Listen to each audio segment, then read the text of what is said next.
Hey, what's up guys? Social Reefer here, and welcome to my YouTube channel. It's been a while since I've made one of these videos, as usual. Today's a little change of scenery. My lights are literally about to go off in a half hour. So this is my tank while it's ramping down. Before I start, I just want to give a big shout out to all of you who follow my channel and always showing love and support. It's always appreciated, and there's not one video that I would start without saying that, because that's the reason why I do this, you know, the feedback, the engagement, you know, and everything I learn, just to pass it down to those who are interested in starting in the hobby. I'm still relatively new to the hobby myself, so, you know, more than anything, I just want to encourage people, you know, to get into the hobby, or those who are trying to get into the hobby but they think it's too risky.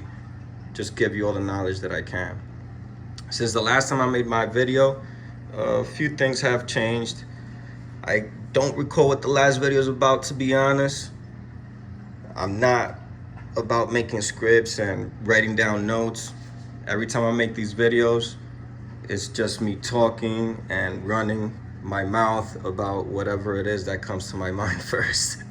But I try to keep it informative. But yeah, since the last time, my Amazeballz Goni has been going through some rough patches. Even though it looks bad now, believe it or not, it was much worse before this. It almost died on me. For the second time, actually. It was beginning to bleach out. There was nothing coming out, so even though you see it now not looking too well, it's actually making a big comeback again for the second time. What caused it?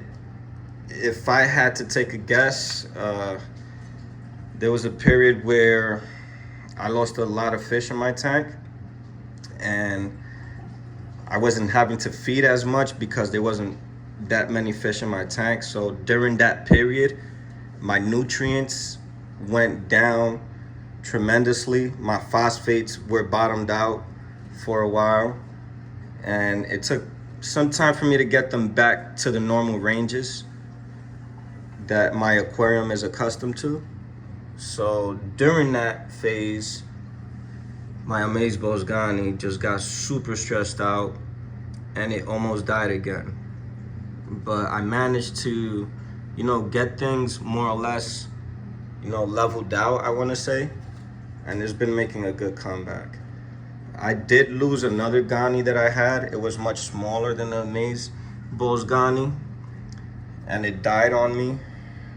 Outside of that, all the other corals, they did pretty well. I did see some differences, like, you know, some of the torches weren't opening up as much as they usually do, but they all made a full comeback. All the torches are doing very well. And some of my acros weren't looking too well. If you zoom in here, you can see the polyps on my kaleidoscope acro right here. They're all out, and it looks very happy. That's how it normally is on a regular basis. When my nutrients bottomed out, none of that. You see back here my Millie colony, super happy. But yeah, they were all showing signs of just being super stressed out, and I'm sure that was it. You know, any changes, any imbalances in the water, the corals will let you know. They definitely will let you know.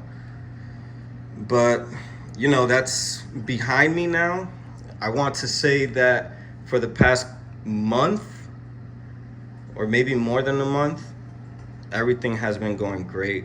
You know, this tank's been very stable, and I haven't really been doing much.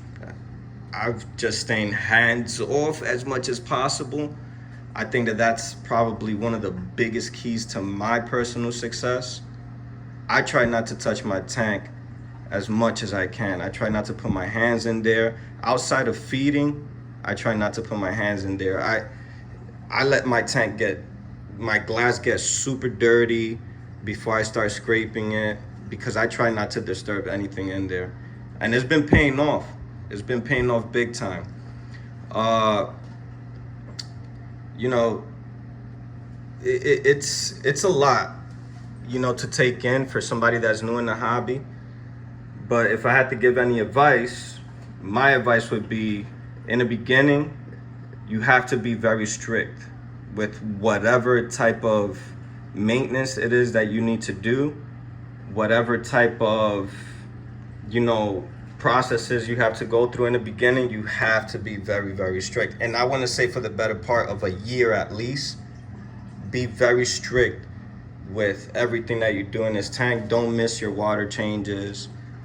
Test regularly and do all of those things. Eventually your tank will mature and you will be able to, take a few steps back on those things. Because I gotta be honest, I haven't done a water change in my tank probably in 2 months now. I test my parameters probably monthly. I haven't tested in a while, so I can't really tell you what it's like now. But the last time I tested, everything seemed stable. So what I do is, for a period of time, I test weekly, just so that I can see what the consumption of my tank is. So if, for example, right now I'm feeding twice a day, maybe 3 times a day on a good day, right? I've already calculated by me testing regularly that if I feed 2 to 3 times a day in my tank with the amount of corals that I have and the growth in my tank, my corals right now, the size that they will maintain the nutrients at a stable level of 25 ppm nitrates, and my phosphates would be between 0.10 to 20, depending, between that range, usually on the lower end, like on the 15 range for the phosphates. But in order for me to learn that, I was testing weekly for probably, I want to say, at least a month. I would feed twice a day or 3 times a day, and I would test weekly to see where my nutrients are. As far as my pH level, I have the Apex system installed.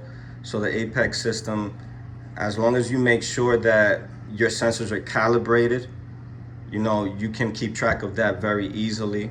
Alkalinity, I dose Reef, and the same method that I just mentioned about testing to know how my nutrients level are leveled out based on the times that I feed per day. Same thing with Reef. I test weekly, and I know how much Reef is being dosed into my tank. And by knowing the amount of Reef that's being dosed into my tank at the current rate, I know that amount is going to keep my alkalinity at 7.8 to 8.2, in that range. Those are the readings that I've been getting. Knowing those things, you also have to take into consideration that your corals are going to grow eventually, which means that their consumption goes up. So within, I want to say, 2 to 3 months, or maybe even 4 or 5 months at most, I would have to start beginning the same process again, so that I can see if the consumption level of my tank is still at the same range, or if it's going to or if I have to make any adjustments. So that's pretty much it. But in the beginning, it does require you to have some discipline and to be consistent with whatever practices you take, because the tank needs to mature and get to a level where, it's going to take care of itself, basically, where you don't have to do the blunt of the work. The tank is actually going to help you. The corals in your tank is going to help you, and the equipment and whatever it is that you're dosing is going to help you keep things leveled out. But you have to know what your tank is consuming, and that does take, in my opinion, at least 1 month's worth of testing, being consistent, and feeding whatever it is that you feed at the same amount every single day, so that way you could get the most accurate readings. But yeah, I remember I had a few comments, and you guys give me a lot of, compliments. I appreciate you guys. People love my Gonis. This right here is my glitter Goni. Let me get this focused. Give me 1 second. That's my glitter bomb Goni. This is my red glitter. The light here is a little bit, faded out, so you can't really tell with the details because the lights are already turning off. But that's my red glitter Goni there, and that's my regular glitter bomb. Look at my clownfish. I hated this when it first happened. My clownfish hosted my Welso, my rainbow Welso, and it's fell in love with my Welso. I thought that the Welso wasn't going to do good, but it's actually been doing very well. Before I put my Welso there, it wasn't doing well, so I put it there thinking that it would be happy in that spot, which it is. But in the beginning, my clownfish started hosting it, and I'm like, now that I finally found a good spot for my Welso, now my clown wants to bother it. But the Welso seems to love it, and it's not bothered. So it's been doing very, very great. There has been some new corals I've had here. You see this toadstool. My good friend Reefer NYC gave me this toadstool. Shout outs to him. I actually like it a lot. And he gave it to me. I remember thinking that it was something else, but it didn't turn out to be. I was hoping it was. He thought he gave me something that was worth a little more, but you know what? It still worked out. It looks great. He's given me a lot of stuff in this tank. These acros back here, particularly this one, was given to me by him. This beautiful piece right here. This piece right here, this Cali Tort. Reefer NYC is the man, bro. That's my buddy right there. But yeah, everything has been pretty healthy. One fish that I wish I could take out is this little fella. I love this little scooter blenny.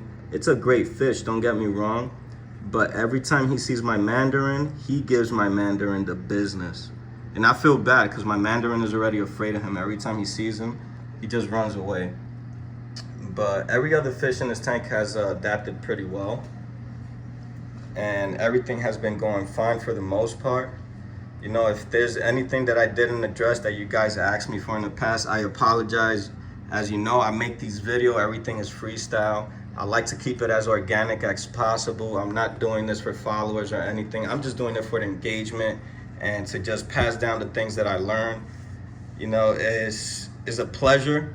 And once again, thank you all. I've been running my mouth for quite some time now, and I just wanted to make this video because it's been a while before my lights go out. So take care, guys. I see you on the next one. Please show some love. And if you guys want to see me post more consistently, you guys could always go to my Instagram page. I try to post there as much as possible. This is my handle right here, social_reefer.